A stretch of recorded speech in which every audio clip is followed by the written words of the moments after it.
고개 숙여 마음 정돈하시고 하나님께 예배드리겠습니다.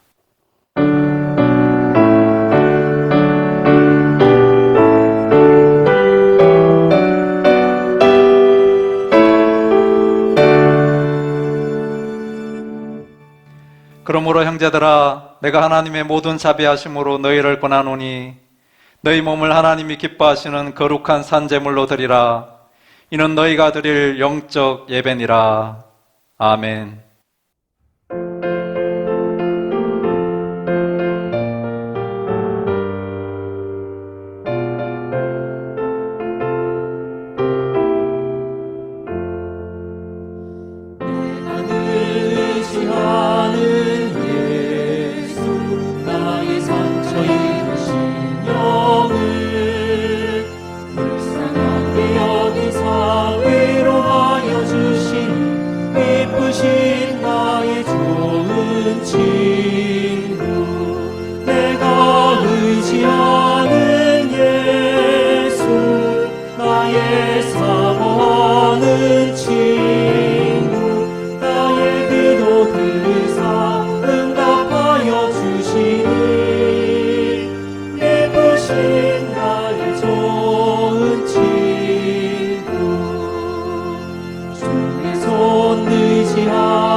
기쁘신 나의 좋은 친구, 내가 의지하는 예수, 나의 사모하는 친구, 나의 기도 들으사 응답하여 주시니 기쁘신 나의 좋은 친구.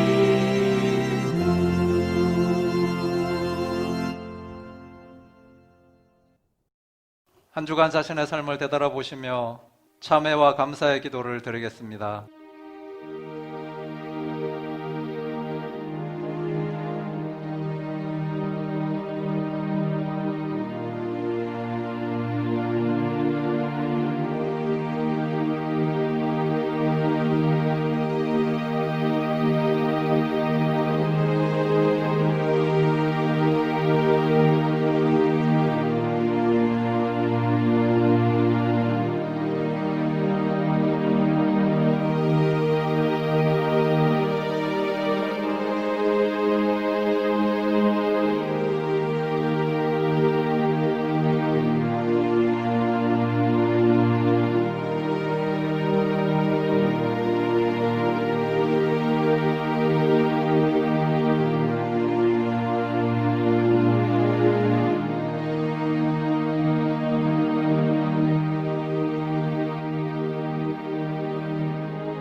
내가 너희를 미워하지 아니하며 너희와 맺은 언약을 폐하지 아니하리니 나는 여호와 너희의 하나님이 됨이니라.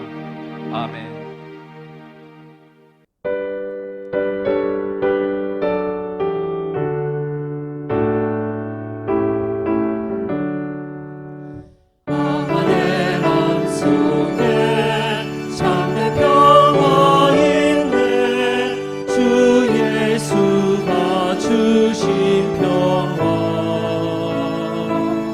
시련 닥쳐와도 흔들리지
하나님 아버지, 오늘도 우리 교우들이 교회에서 함께 모여 예배드리지 못하고 각자의 가정에서 주님께 예배 드립니다.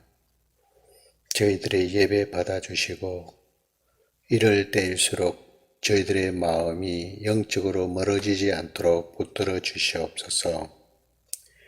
지금 세상은 코로나로 인하여 혼란 가운데 있습니다.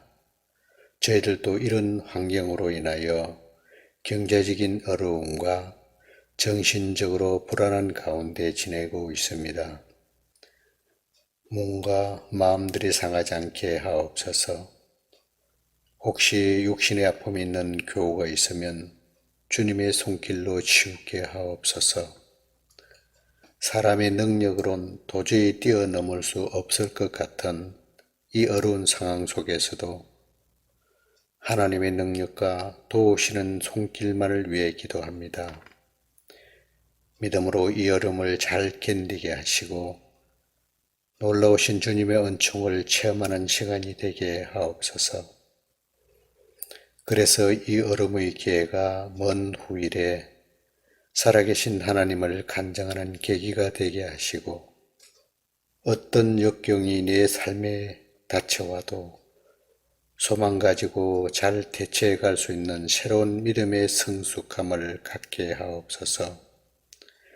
사랑의 하나님, 우리가 고난당할 때 그 현장에서 항상 우리를 만나주시고 또 만져주셨음을 믿습니다. 저희들 바라옵기는 모든 성도들의 경제적인 어려움과 정신적인 불안에서 벗어날 수 있도록 은혜 베풀어 주시기를 간절히 원합니다. 빨리 이런 상황을 종식시켜 주셔서 저희들이 일상으로 돌아갈 수 있도록 인도하여 주시옵소서. 온 성도들이 함께 모여 마음껏 찬양하며 예배 드릴 수 있는 시간이 빨리 오기를 기도합니다. 오늘도 주시는 하나님의 말씀으로 어렵고 힘들어 아파하는 교우들을 보듬어 주시고 하나님의 평강이 저희들의 마음속에 임하게 하옵소서. 감사하고 예수님의 이름으로 기도드립니다. 아멘.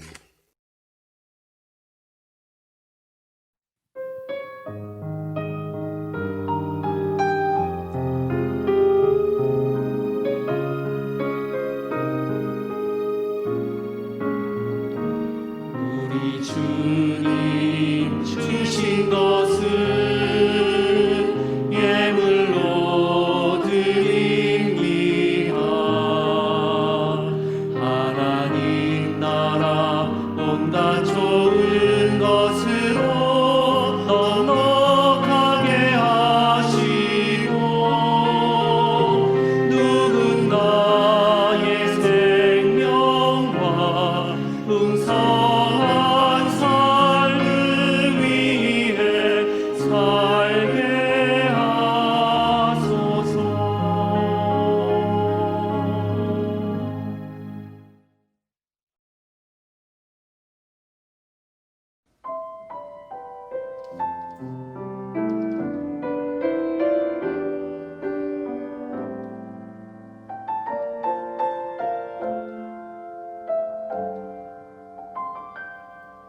나의 영혼이 주 찬양합니다. 주를 기뻐 노래합니다. 미천한 나를 들어 기리우시니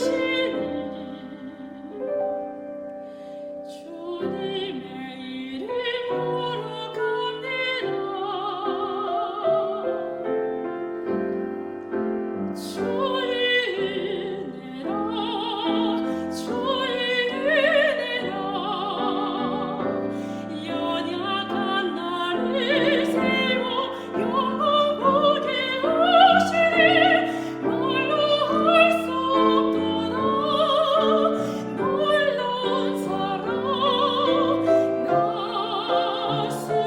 순종하리라.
하나님의 말씀 에베소서 4장 1절에서 4절까지 말씀 제가 읽어드리겠습니다.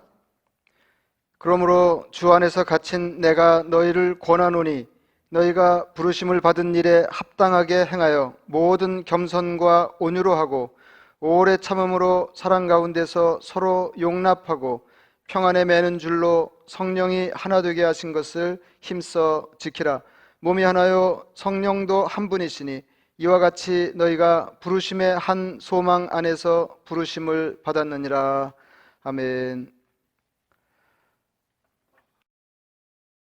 코로나 바이러스 사태가 주는 폐해가 막심합니다. 여러 가지 어려운 점이 있지만은 이제 그 중에서도 경제적인 것이 힘든 분들이 많을 것 같습니다.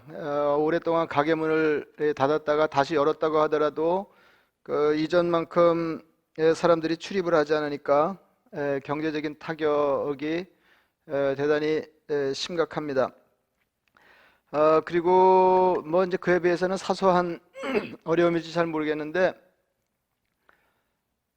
자매님들 이 고생도 보통 심한 게 아닙니다. 이제 뭐 대부분 하루 세 끼 식구들이 다 이렇게 매달려 있으니까 세 끼 음식 장만하는 일이 만만치 않을 것 같습니다. 그리고 그 중에서도 가장 일반적인 피해는 사람들이 서로 만나지 못하는 것입니다. 사람이 가장 무섭다, 이제 그런 얘기를 들은 적이 있습니다. 이제 깊은 산 속에서 어떤 짐승을 만나는 것보다 사람을 만나는 것이 더 무섭더라. 이제 그런 이야기를 들은 일이 있는데 이것은 뭐 이렇게 산행을 하다가 일어난 일도 아니고 도시 한복판에서 사람을 두려워하면서 피하지 않으면 안 되는 이런 상황에서 삶을 사는 것이 얼마나 힘든 일인지 새삼스럽게 경험하게 되었습니다. 될 수 있는 대로 사람을 만나지 않아야 되는데 뭐 이것도 이제 우리가 이렇게 살아오면서 도무지 생각하지 못하던 거죠. 우리는 여건이 되는 대로 시간이 허락하는 대로 이제 가능한 대로 섞여 사는 인생을 좋게 생각하고 어떻게든지 사람 만나기를 도모하고 그것을 좋아하는 삶을 살려고 하다가 이제는 될 수 있는 대로 사람 피해야 되고 만나지 않아야 되고 이제 불가피하게 사람을 만나야 할 때는 이제 거리를 두지 않으면 안 되는 그런 이게 힘든 상황을 우리가 겪고 있습니다. 그러니까 뭐 아는 사람 물론이고 모르는 사람에 대해서는 더 말할 필요가 없겠습니다. 이른바 사회적 거리두기입니다. 전문가들 중에는 이 말이 사태를 표현하는데 적합하지 않다, 그렇게 지적하는 사람들이 있습니다. 그러니까 소셜 디스턴싱이 아니라 피지컬 디스턴싱 이렇게 불러야 할 거다, 이렇게 주장하는 그 일단의 사람들이 있습니다. 그러니까 말하자면 사회적 거리두기라기보다는 물리적 거리두기, 이것이 더 근접한 표현이라는 주장입니다. 아마 뭐 편을 조금 들자고 그러면은 이게 사실 이렇게 사회적 거리두기 조금 이제 어색한 말인데요. 아마 이제 처음에 이 말을 고안해서 쓰기 시작할 때는 이게 소셜의 의미를 이렇게 퍼블릭이라고 생각하고 아마 이 말을 지었을 거다, 이제 그런 생각이 들었습니다. 그러니까 이제 공적인 자리에 나갈 때는 다른 사람들과의 거리를 유지하라는 것이죠. 다 아는 일이지만 거리두기를 통해서 우리가 절절히 확인하는 것은 사람들이 서로 긴밀하게 영향을 주고 받는 존재라는 것입니다. 이제 이거 뭐 우리가 전혀 몰랐던 건 아니죠. 인간은 홀로 살 수가 없고 다 이제 엮여서 영향을 주고받으면서 사는데 이게 우리가 생각하고 짐작하던 것보다 훨씬 더 다른 사람의 영향을 받으면서 사는 존재라고 하는 것을 경험하게 되었습니다. 율라비스는 면역에 관하여라는 2014년 저서에서 이렇게 말했습니다. 우리가 사회적 몸을 무엇으로 여기기로 선택하든 우리는 늘 서로의 환경이다. 면역은 공유된 공간이다. 우리가 함께 가꾸는 정원이다. 이렇게 썼습니다. 이거 뭐 말은 복잡하게 했지만은 사실 뭐 쉽게 얘기하면은 전염병이 돌 때 사람은 혼자 안전할 수 없다 하는 거죠. 그래서 이제 그 미국에서 어처구니 없는 일이 지금 벌어지고 있는데, 그러니까 뭐 절대로 마스크 쓰지 않겠다, 이제 이렇게 주장하는 사람이 있어요. 내 몸 내가 알아서 하지, 그 자유국가에서 왜 그런 거 간섭하냐? 그런데 이런 사람들에게 하나 이제 생각이 부족한 게 있다고 그러면은, 우리가 서로 얽혀 있는 존재이고, 나는 내가 알아서 살아서 좋을 때가 있지만은 이제 그렇지 않을 때도 있다 하는 것을 생각하지 못하는 것 같습니다. 그러니까 내가 잘못되면 그 폐해가 나에게서 그치지 않고 다른 사람에게 쉽게 건너가서 어떤 사람에게는 심각한 피해가 될 수 있다 하는 것을 간과하는 게 아닌가 싶습니다. 우리 인생은 모두 서로 얽혀 있습니다. 오늘 이 말씀을 드리려고 하는 것입니다.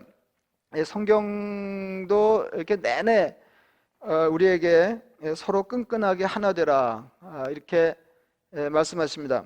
예수님 세상 떠나시기 전에 하나님께 드린 긴 기도의 주된 내용이 잘 아시는 것처럼 제자들이 하나 되게 해주세요 라는 것이었습니다. 요한복음 17장 21절 말씀입니다. 아버지여, 아버지께서 내 안에 내가 아버지 안에 있는 것 같이 그들도 다 하나가 되어 우리 안에 있게 하사 세상으로 아버지께서 나를 보내신 것을 믿게 하옵소서. 그러니까 요한복음 13장하고 비슷하죠. 그러니까 세상 사람들이 어떻게 우리가 예수님의 제자인 것을 알아보냐, 그러니까 다시 말해서 예수님의 제자된 표지가 뭐냐. 근데 요한복음 13장에서는 서로 사랑하는 것을 보고 그 사람들이 예수님의 제자인 걸 세상이 알아보게 된다, 다 알아보게 될 거다, 이제 이렇게 말씀하셨는데, 여기도 이제 비슷한 투로 말씀하셨습니다. 그러니까 우리가 하나가 되어 주님 안에 거할 때 그 예수님이 하나님의 보냄을 받으셔서 세상에 온 그리스도라고 하는 사실을 세상이 알게 된다. 주님 그렇게 말씀하셨습니다. 그러니까 세상에 하나님을 잘 알지 못, 예수 알지 못하는 사람들이 어떻게 예수님을 통해서 하나님을 알게 되느냐 하는 그 역할의 중요한 것이 제자들인 우리들이 하나 되는 것입니다. 하나 되는 것입니다. 서로 엮여서 하나 되는 것입니다. 그러니까 신앙생활은 뭐 거듭 말씀드리지만은 나만 주님 안에 있으면 되는 게 아니고 우리가 서로 하나 되어 주님 안에 있어야 하는 것입니다. 그 구약 성경에도 그런 가르침이 있습니다. 두 사람이 한 사람보다 나음은 그들이 수고함으로 좋은 상을 얻을 것입니다. 혹시 그들이 넘어지면, 인생이 그런 거죠. 이렇게 넘어질 수 있죠. 혹시 그들이 넘어지면 하나가 그 동물을 붙들어 일으키려니와 홀로 있어 넘어지고 붙들어 일으킬 자가 없는 자에게는 화가 있으리라. 또 두 사람이 함께 누우면 따뜻하거니와 한 사람이면 어찌 따뜻하랴. 한 사람이면 패하겠거니와 두 사람이면 맞설 수 있나니 세 겹줄은 쉽게 끊어지지 아니하느니라. 오늘 여기 나오는 이제 세 겹줄이 오늘 드리려고 하는 말씀하고 이제 대단히 흡사한데요. 오늘 본문 말씀도 마찬가지입니다. 평안에 매는 줄로 성령이 하나 되게 하신 것을 힘써 지키라 했습니다. 오늘 본문은 이 말씀, 이제 우리가 구원받아 하나님의 자녀가 되어 주님 안에서 서로 형제와 자매가 된 것을 바울은 평안에 매는 줄로 성령이 하나 되게 하셨다, 이렇게 말하고 있습니다. 이제 여기 이제 매는 줄, 평안에 매는 줄로 성령이 하나 되게 하셨다 이렇게 말씀하시는데, 이 매는 줄은 그 영어나 그 우리말 번역으로 잘 드러나지 않는데 원문에서는 이 단어에 함께라는 뜻의 접두어가 붙어 있습니다. 그러니까 한 사람을 붙들어 매는 게 아니고 두 사람 이상을 붙들어 매는 것입니다. 그러니까 서로 묶는 거예요. 한 사람을 이렇게 동여 매는 게 아니고 서로 매는 것입니다. 서로 매는 거예요. 그러니까 두 사람 이상을 붙들어 매는 거다 는 거죠. 근데 이게 이제 에베소서 4장 1절 이하에 나오는 말씀인데, 바울은 옥중에서 에베소 교회에 이 편지를 쓰고 있습니다. 4장 1절 보세요. 그러므로 주 안에서 갇힌 내가 너희를 권하노니, 그러니까 옥중에서 지금 에베소 교회 성도들에게 편지를 써서 보낸 것입니다. 그러니까 이 바울은 에베소 감옥에 갇혀 있을 때 죄수들을 서로 연결해서 묶어 놓은 것을 자주 보았을 것입니다. 그러니까 이 문장은 바울이 상상력을 동원해서 이렇게 쓴 것이 아니고 바울의 경험에서 나온 생생한 표현입니다. 그러니까 죄수들이 이렇게 서로 이렇게 묶여서 이제 호송되거나 이렇게 생활하는 것처럼 이렇게 한 줄로 묶여 있는 것입니다. 한 줄로 묶여 있는 거예요. 성령이 일하심으로 우리는 하나님의 자녀로 형제 자매가 되어 평안에 매는 줄로 서로 묶여 있습니다. 그럼 평안에 매는 줄로 묶여 있다. 그럴 때 평안에 매는 줄이 뭘까요? 그렇게 서로에게 묶여서 하나 된 삶을 사는 것이 평안의 길이라는 것입니다. 우리는 서로가 서로에게 묶여 더불어 평안한 삶을 살아갑니다. 이것이 교회입니다. 우리는 이렇게 서로 연결되어 있다 그 말이에요. 그러니까 서로 연결되어서 영향을 주고받는 삶을 사는 것이 우리 신앙생활에 대단히 중요합니다. 그러니까 코로나 바이러스 사태가 주는 가장 큰 교훈은 우리가 서로 연결되어 있다. 다시 한번 말씀드리면 우리가 짐작하는 것보다 훨씬 더 긴밀하게 연결되어 있다는 것입니다. 그래서 혼자만 잘 살 수가 없고 어느 한 나라만 안전할 수가 없습니다. 구약 성경에서 연결이라고 하는 말이 대충 40번 정도, 40번 가까이 나오는데, 그러니까 이제 연결돼 있다. 오늘 주제는 이렇게 연결돼 있다 그거 아니에요. 그러니까 우리 관심 가질 수 있죠. 성경에는 연결에 얼마나 관심이 있나 이렇게 생각해 볼 수 있는데, 이제 놀랍게도 짐작한 것보다 많이 나오지는 않습니다. 그러니까 이게 40번이 채 안 되는데, 그 단어가 주로 출애굽기에 집중돼서 나타납니다. 그리고 그 가운데서도 성막 짓는 일과 관련해서 주로 그 단어가 나타납니다. 성막은 여러분 아시죠? 이스라엘 백성들이 애굽을 탈출해서 가나안을 향해서 광야에서 40년 생활하는 중에 하나님의 명령으로 지은 이동식 성전입니다. 그래서 이제 가나안에 정착해서는 나중에 솔로몬 때 예루살렘 성전을 짓는데, 이제 그 전까지는 하나님이 거하시는 성전을 성막이라, 이게 텐트죠, 텐트. 예.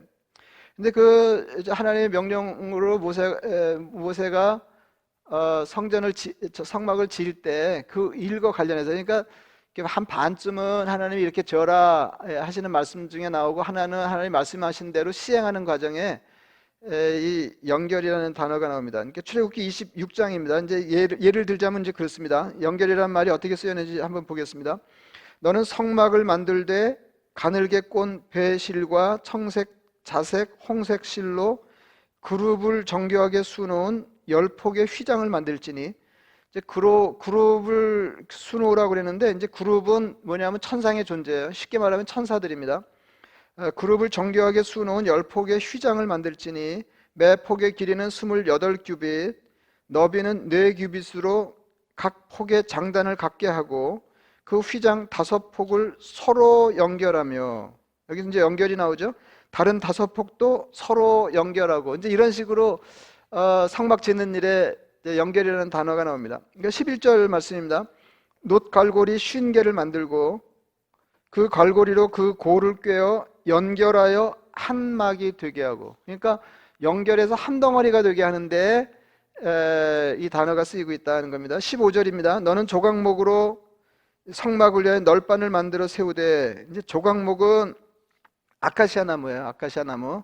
너는 조각목으로 성막을 위하여 널판을 만들어 세우되 각 판의 길이는 10규빗, 너비는 1규빗 반으로 하고 각 판에 2촉씩 내어 서로 연결하게 하되 너는 성막 널판을 다 그와 같이 하라.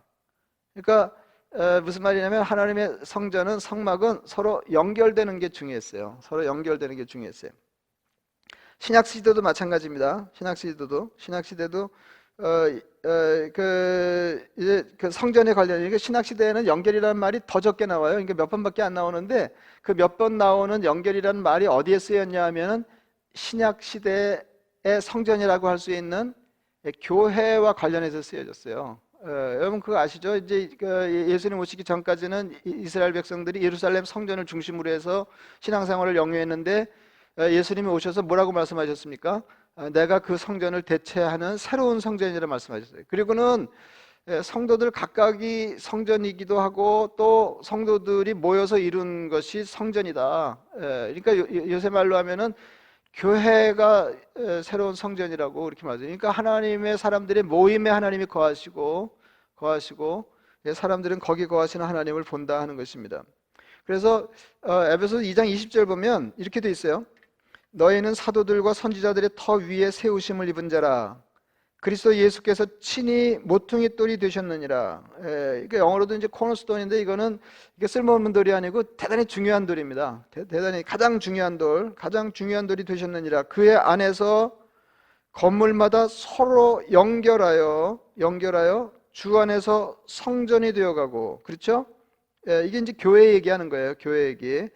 성도들이 서로 연결하여 주 안에서 성전이 되어가고 너희도 성령 안에서 하나님이 거하실 초소가 되기 위하여 그리스도 예수 안에서 함께 지어져 가느니라. 이게 이제 에베소 2장에 나온 말인데 이제 오늘 본문이 에베소 4장이잖아요. 에베소 4장도 그 신약 시대 성전이 교회, 다시 말해서 성도들이 이루는 성전에 관한 말씀입니다. 먼저 4장 11절을 보겠습니다. 이게 오늘 이렇게 드리려고 하는 말씀은 아닌데 이제 이걸 읽어야 그 뒤에 말씀이 이해가 되기 때문에 4장 11절을 먼저 읽어드리면 이렇습니다. 그가 어떤 사람은 사도로, 어떤 사람은 선지자로, 어떤 사람은 복음 전하는 자로, 어떤 사람은 목사와 교사로 삼으셨으니 이는 성도를 온전하게 하여 봉사의 일을 하게 하며 그리스도의 몸을 세우려 하십니다. 그러니까 목사를 세워서 성도를 훈련시키고 훈련받은 그 성도들이 사역 일선의 섬으로 그리스도의 몸이 세워진다는 거예요. 그리스도의 몸은 교회죠. 그리스도의 몸은 교회예요. 그렇게 해서 그리스도의 몸이 세워지는, 교회가 세워지는 거예요. 그렇게 교회가 세워. 그리고 15절을 보겠습니다. 이게 이제 11절, 12절이고요. 15절. 그러니까 그 연장선상에 있는 말씀이에요. 오직 사랑 안에서 참된 것을 하여 그에게까지 자랄지라. 그는 머리니 곧 그리스도라.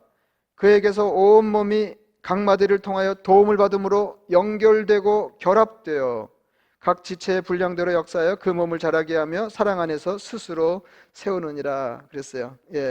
그러니까 예수님에게서 온 몸이 각마디를 통해 도움을 받아 연결되고 결합된다 그렇게 했어요. 그러니까 구약시대 성전이나 신약시대 성전인 교회 성도들이나 서로 연결되어서 하나 되는 것이 대단히 중요합니다. 대단히 중요합니다.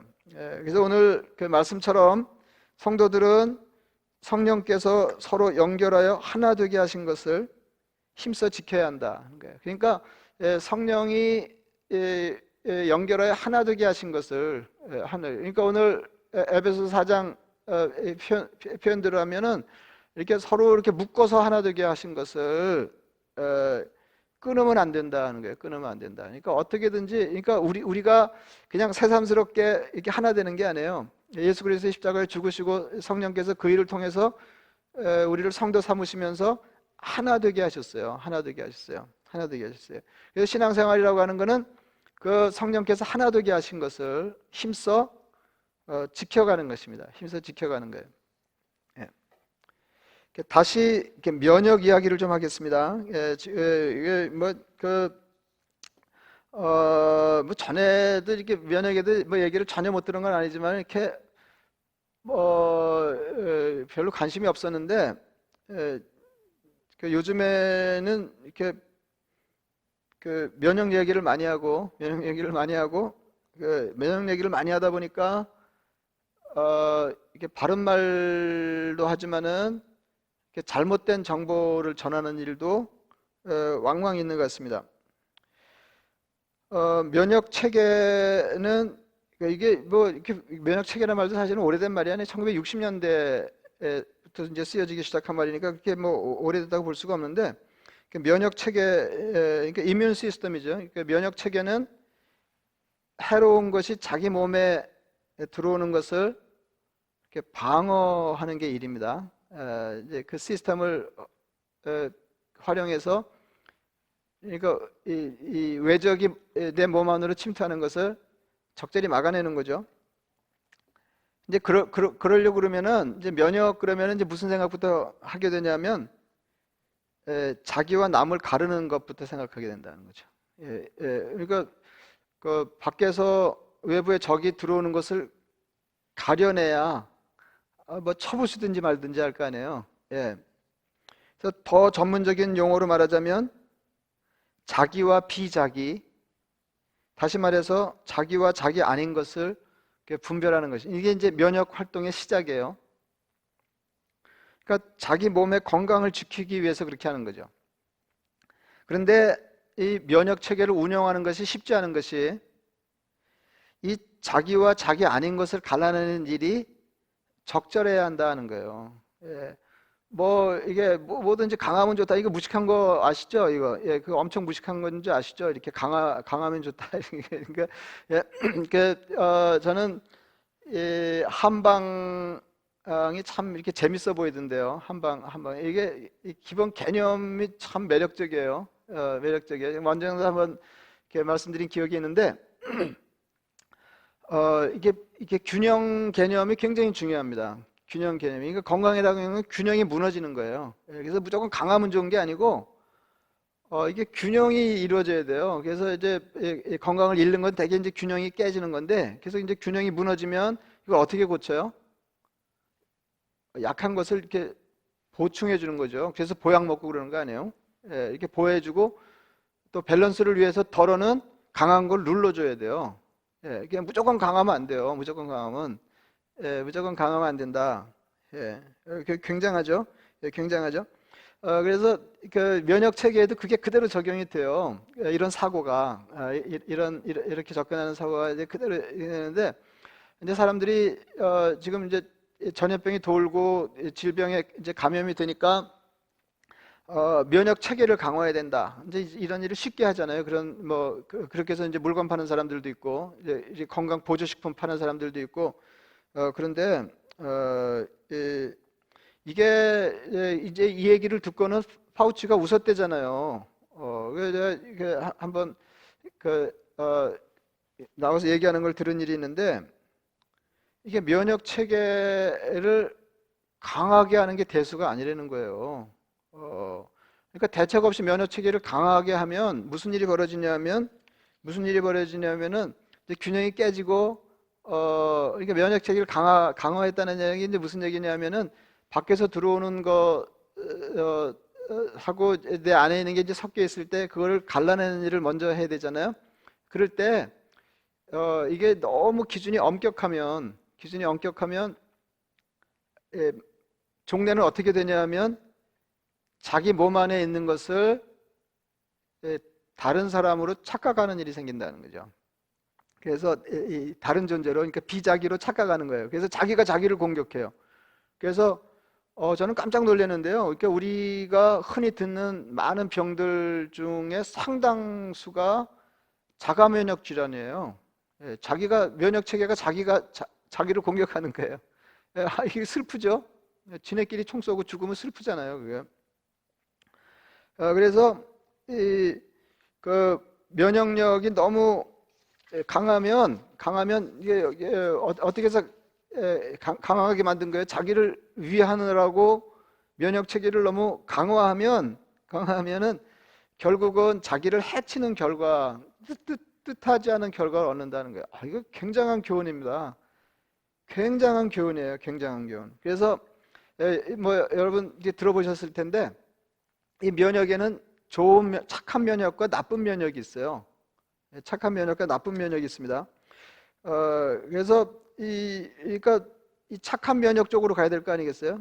착한 면역은 다른 게 아니고 이게 적절한 면역 체계예요. 적절한 면역 체계. 예. 그러니까 자기 몸을 상하지 않고 적절한 면역 체계를 운영하는 것이 중요한데, 그러니까 맷 리텔이라고 하는 사람은 이것을 우아한 방어 이렇게 말했어요. 우아한 방어. 예. 예, 그러니까 그냥 무식하게 막 이렇게 막는 게 아니고 엄청 우아하게 막는 거예요. 예. 생물학자가 어떻게 이런 말을 생각했는지 잘 모르겠는데, 하여튼 우아한 방어 이렇게 말했습니다. 아예 책 제목이 우아한 방어 그렇습니다. 그러니까 우리가 인생을 살자면 자기와 남을 구별하지 않을 수가 없는데 이것이 절묘하게 적당해야 한다는 거예요. 굉장하죠. 그리고 이제 면역학자들이 한동안 이렇게 수수께끼처럼 잘 풀지 못하는 것이 있었는데, 그게 뭐냐면 임신입니다. 임신. 그러니까 이 면역 체계를 정리하면서 이렇게 보니까 잘 안 들어맞는 게 있는 거예요. 예, 그러니까 미스테리죠. 그러니까 면역 체계가 제대로 가동이 되면 임신이 일어날 수가 없는 거거든요. 아시지만은 임신이라고 하는 거는 절반은 내 안에 있는 거, 절반은 밖에서 오는 거 아니에요. 다른 사람에게서 오는 건데, 이거를 적으로 간주해 가지고 공격을 해서 다 쳐부시면 임신이 일어나지를 않는 거죠. 예. 근데 어떻게 임신이 가능하냐 이거예요. 그러니까 한동안 이 수수께끼를 풀지를 못했습니다. 그러니까 말하자면 이제 이런 거예요. 어떻게 여성의 몸이 자기 안의 비자기를 참아주는가 하는 것입니다. 근데 이제 결국은 알아냈는데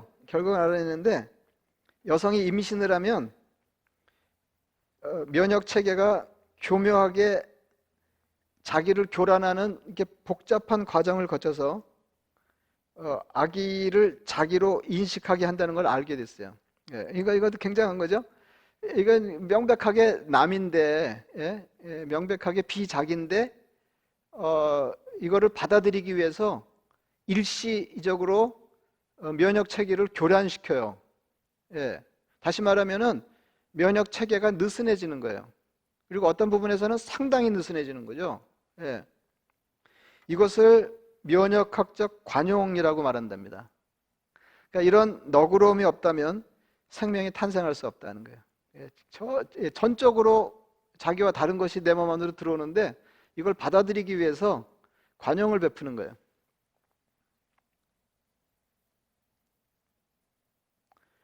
따지고 보면 교회의 탄생도 면역학적 관용을 통해서 되입니다. 그러니까 면역학적 관용이라고 하는 것은 면역학적인 기본적인 사고를 넘어서는 거예요. 이게 어떻게 말하다 보니까 좀 딱딱해졌는데, 면역학적인 사고라는 게 기본적인 사고가 뭐예요? 자기와 자기 아닌 것을 갈라내는 거죠. 그리고 자기 아닌 것을 배척하는 거 아니에요. 근데 임신은 자기 아닌 것을 자기 몸 안으로 받아들이는 거 아닙니까? 그러니까 면역학적 관용이라고 하는 것은 면역학적인 기본적인 사고를 벗어날 때 가능하다. 그럴 때 새로운 생명의 탄생이 비로소 가능해진다 하는 것입니다. 그 가능성이 열리는 거예요. 가능성이 열리는 거예요. 그러니까 다른 사람을 내 삶에 받아들이기 위해서는 반드시 관용이 필요하다. 관용이 필요하다. 그러니까 비자기가 자기 안에 그냥 쑥 들어올 수가 없어요. 우리는 본능적으로, 이게 면역학적인 사고죠. 이거 나 아니, 그냥 자기 유익을 위해서 다른 사람을 쳐내는 거죠.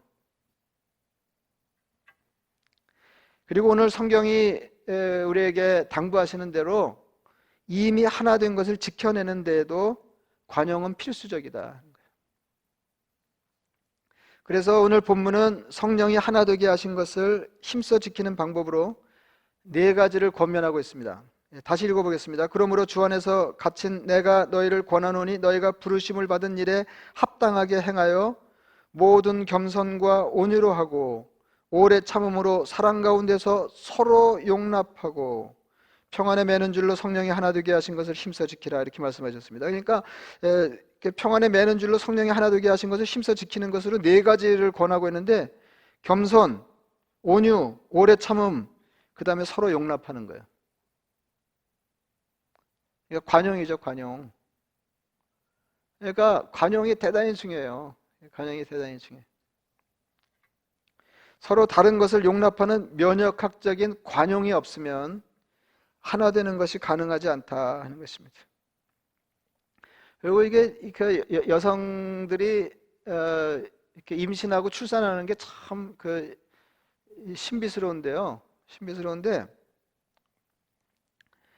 아까 말씀드렸잖아요. 이렇게 비자기를 자기 안에 받아들이기 위해서는 면역학적인 관용이 있어야 된다. 이게 참아주기죠. 나 아는 것 서로 다른 거, 굉장히 다른 걸 참아주는 그런 과정이 있어야 되는데 그건 저절로 되는 게 아니고 다시 말하면은 무식하게 얘기하면 면역학적인 기능이 상당히 약해지는 겁니다. 그럼 외부의 공격에 취약해지는 거죠.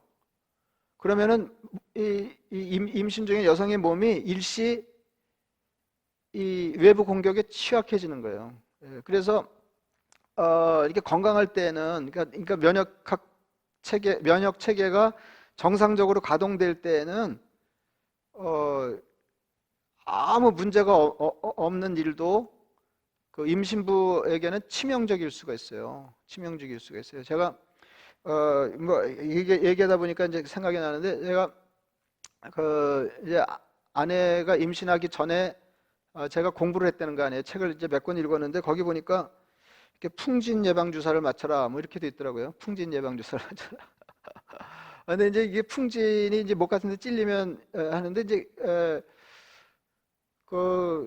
건강한 사람들은 잘 걸리지도 않고요. 걸려도 괜찮아요. 근데 임산부가 걸리면은 이게 기형아를 낳을 확률이 대단히 높답니다. 대단히 높대요. 그래가지고 이제 임신하기 6개월 전에 풍진 예방 주사를 이렇게 맞힌 기억이 있는데 이제 그때 지금은 뭐 다 알더라고요. 근데 제가 그래서 제 아내하고 이 동네 병원에 가서 풍진 예방 주사를 맞춰달라고 그랬더니 왜 맞냐고 그래서 그렇게 설명을 했더니 되게 이상하게 생각하더라고요.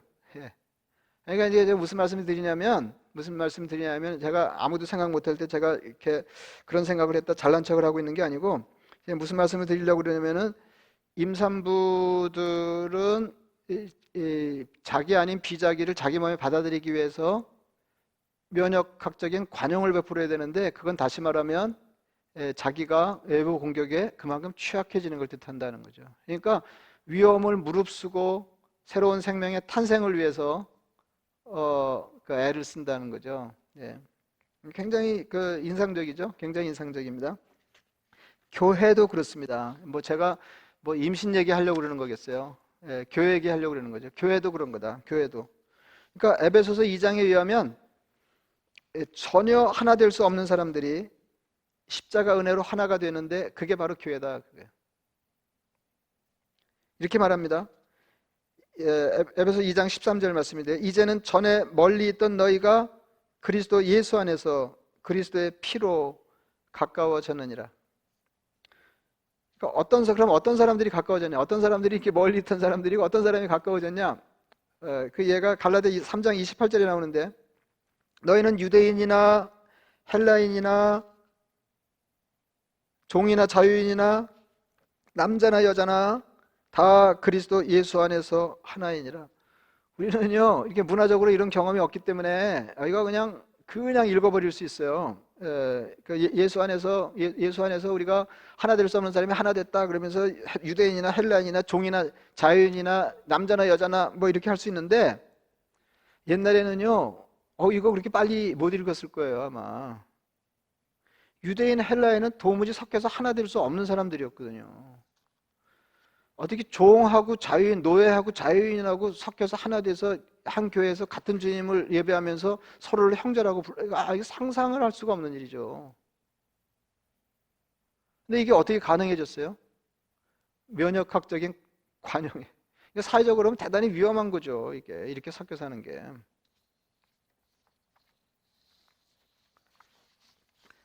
다시 말하면 교회는 다소 위험하게 하나가 된 사람들이 서로 묶여서 삶을 공유하는 공동체입니다. 그래서 사실은 이렇게 구성원이 다양한 교회가 좋은 교회예요.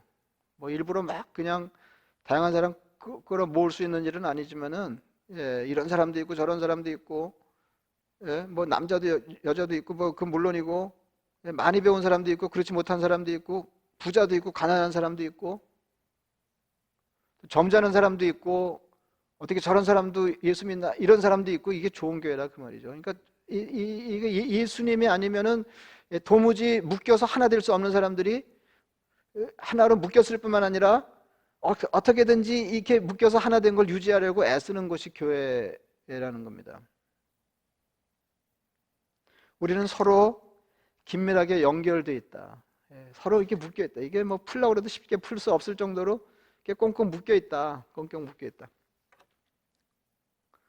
근데 이게 참 코로나 바이러스 아이러니가 있는데요. 이게 저는 뭐 이런 생각 저런 생각을 많이 하게 되는데, 어디 돌아다니질 않으니까 그냥 뭐 이렇게 잡생각을 하는 거겠습니다만은, 이게 아이러니잖아요. 이게 코로나 바이러스가 모든 사람들에게 주는 교훈이 뭐예요? 교훈이 우리는 긴밀하게 서로 물려 있다는 거 아니에요? 그래서 영향을 서로 주고받고 있다. 주고받고 있다. 그걸 인식했어요. 우리가 짐작하던 것보다 더 밀접하게 관련돼 있다 하는 거를 코로나 바이러스를 통해서 우리가 뼈저리게 느꼈어요. 그랬는데 행동은 어떻게 해야 되냐면 거리를 둬야 되는 거죠. 근데 우리 신앙적인 사고는 뭐예요? 코로나 바이러스를 통해서 기왕에 알던 사실을 더 절절하게 경험하게 됐다, 깨닫게 됐다. 우리는 묶여서 하나입니다. 서로 영향을 주고받는 존재입니다. 혼자 평안할 수도 없고, 혼자 행복할 수도 없고, 혼자 잘 살 수도 없는 존재다. 주님이 그렇게 하라고 우리를 부르신 게 아니다 하는 것을 우리가 깨달았잖아요. 깨달았잖아요. 그럼 어떻게 해야 되나요? 사회는 그것을 깨달았기 때문에 사회적인 거리두기를 해야 된다고 그러지만, 그건 뭐 피지컬리 뭐 이렇게 안 할 수가 없죠. 이건 내가 피해를 입고 다른 사람에게 피해를 주는 일이 될 수 있기 때문에 우리도 그렇게 할 수밖에 없지만, 우리는 이럴 때일수록 영적으로 마음이 서로 다가가면서 이게 긴밀하게 하나 되는데, 어떤 정도로 하나 됐냐면은 죄수가 이렇게 포승줄에 같이 묶여 있는 것처럼 이렇게 하나 돼 있다. 그래서 이제 그런 깨달음이 왔으면은 이제 생각을 해보는 거죠. 우리 공동체에 새로운 사람을 받아들이라고, 그래서 하나님의 사람의 수가 늘어나기를 바라서 하나님이 우리를 먼저 부르셨는데, 그 받아들이려면 어떻게 해야 돼요? 받아들이려면 면역적인 사고 방식을 넘어서야 된다. 나와 비자기를 가리고 자기와 비자기를 갈라서 이렇게 무리짓는, 면역적인 관용을 발휘해서 그런 사람들을 그러니까 서로 사랑으로 서로 용납하고 이게 있어야 되는 거죠. 받아들여야 되고, 이제 그래야 그런 위험한 과정을 거쳐야 하니까, 도무지 우리가 받을 수 없는 사람들을 받아들여야 그게 생명 탄생의 위험한 과정이에요. 새로운 생명이 탄생한다는 거죠. 그리고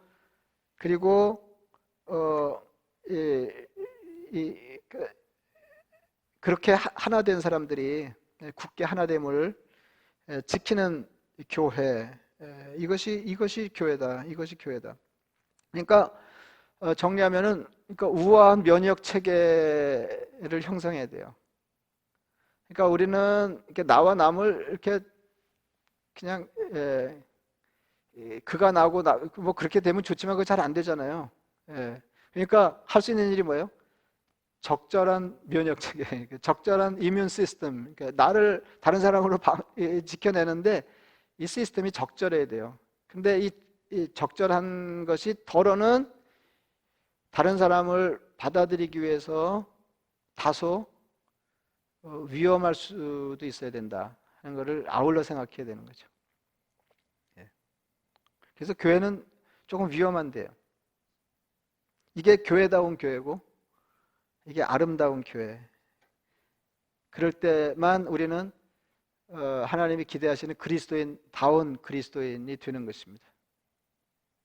뭐 어떻게 뭐 얘기하다 저 얘기하다가 뭐 이렇게 면역 얘기하고 뭐 임신 얘기하고 그래서 좀 산만하게 느끼셨는지 모르겠는데, 하여튼 중요한 건 아셨죠? 우리가 묶여 있다. 서로 연결되어 있는 존재다. 이게 이번 코로나 사태에서 우리가 배웠지 않냐, 이제 그런 얘기예요. 그래서 이제 연결이라는 게 우리 인생에 대단히 중요한데 신앙생활에도 중요할 거다 이렇게 짐작하고 성경을 찾아보니까 구약이나 신약이나 그렇게 생각만큼 많이 나오는 건 아닌데 이것들이 다 구약시대 성전, 신약시대 성전인 교회와 관련해서 나오더라 하는 거예요. 그러니까 교회는 연결을 빼놓고 생각할 수 없는 것이다, 이런 말씀을 드렸습니다. 이렇게 좀 산만하게 느껴지시면 여러분들이 이렇게 잘 생각해서 정리하셔서 꼭 그 하나님이 기대하시는 서로 묶여있는 그런 삶을 사시기를 바랍니다. 말씀을 생각하시면서 기도하겠습니다.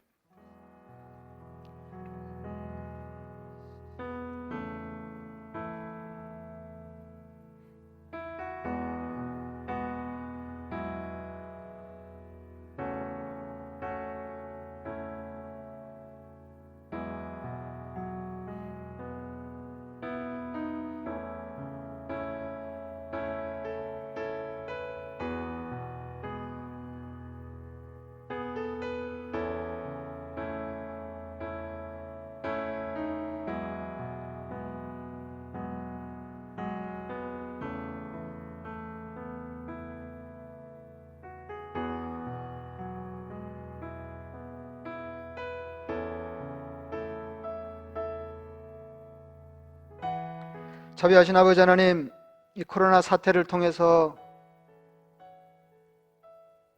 인간이 어떤 존재인지를 새삼스럽게 경험하게 하시고 더군다나 그 중에서도 그리스도인 되었다고 하는 것이 무엇을 뜻하는지를 다시 한번 깊이 생각하게 하시니 은혜를 감사합니다. 자비하신 아버지 하나님, 교회가 얼마나 대단한 곳인지 다시 생각하게 하시니 감사합니다. 아버지 하나님, 도무지 어울려 하나 될 수 없는 사람들이 예수 그리스도의 십자가 능력으로 성령 안에서 하나 되어 서로 묶여 있으므로 나머지 삶의 신앙생활이라고 하는 것이 성령이 하나 되게 하신 것을 굳게 지키는 것이 다시 생각하게 하신 은혜를 감사합니다. 자비하신 아버지 하나님, 하나님의 교회 안에 새로운 생명이 탄생하기 위해서 면역학적으로 관용을 발휘해 다소 위험을 무릅써야 한다는 것도 새삼스럽게 알게 되었고, 또 성령이 하나 되게 하신 것을 힘써 지키기 위해서 사랑으로 서로 용납하는 면역학적인 관용이 없으면 그 일이 가능하지 않다고 하는 것도 다시 생각하게 하시니 감사합니다. 아버지 하나님, 이 어려움을 지나는 동안에 아무쪼록 우리가 이 일에 더 깊이 몰두해서 어려운 중에 서로를 돌아보게 하시고, 몸은 떨어져 가까이 다가설 수 없지만 마음이 한 발 더 서로를 향해 다가섬으로 우리가 그리스도의 피로 가까워져 하나 되어 묶인 사람들인 것을 세상이 알게 하여 주시옵소서. 예수님의 이름으로 기도드리옵나이다. 아멘.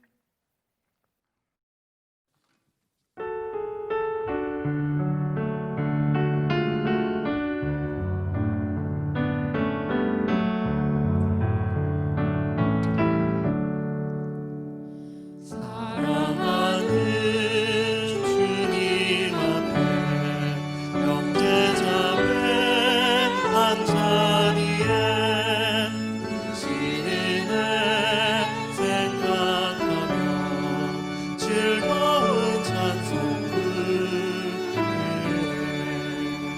내 주 예수 오늘마다 모든 사람 내 몸같이 환란 듯이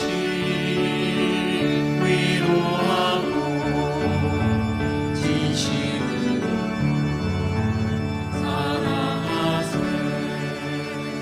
사랑하는 주님 앞에 온갖 충성 다 바쳐서 외로우나 즐거우나 주님만 힘써서 이래.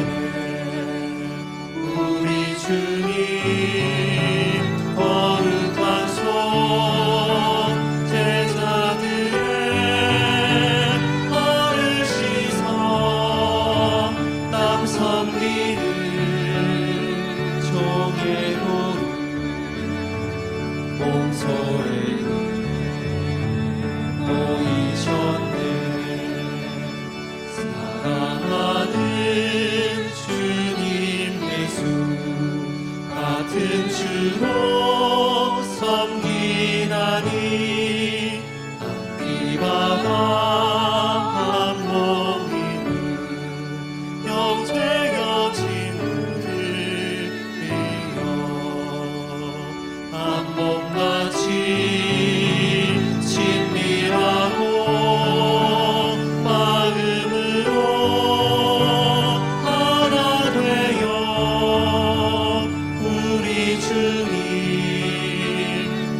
주내 하세.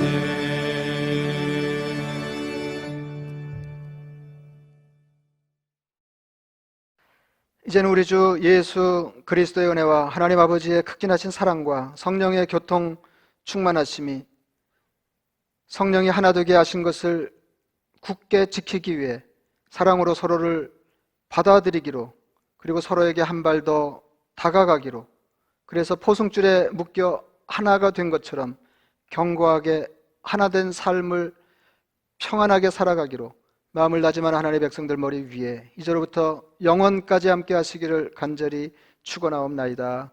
아멘. 말씀 함성하시겠습니다. 로마서 12장 17절에서 18절 말씀, 로마서 12장 17절에서 18절 말씀. 아무에게도 악을 악으로 갚지 말고 모든 사람 앞에서 선한 일을 도모하라. 할 수 있거든 너희로서는 모든 사람과 더불어 화목하라. 로마서 12장 17절에서 18절 말씀 한번 다시 하시겠습니다. 로마서 12장 17절에서 18절 말씀. 아무에게도 악을 악으로 갚지 말고 모든 사람 앞에서 선한 일을 도모하라. 할 수 있거든 너희로서는 모든 사람과 더불어 화목하라. 로마서 12장 17절에서 18절 말씀. 감사합니다. 한 가지 알려드리겠습니다.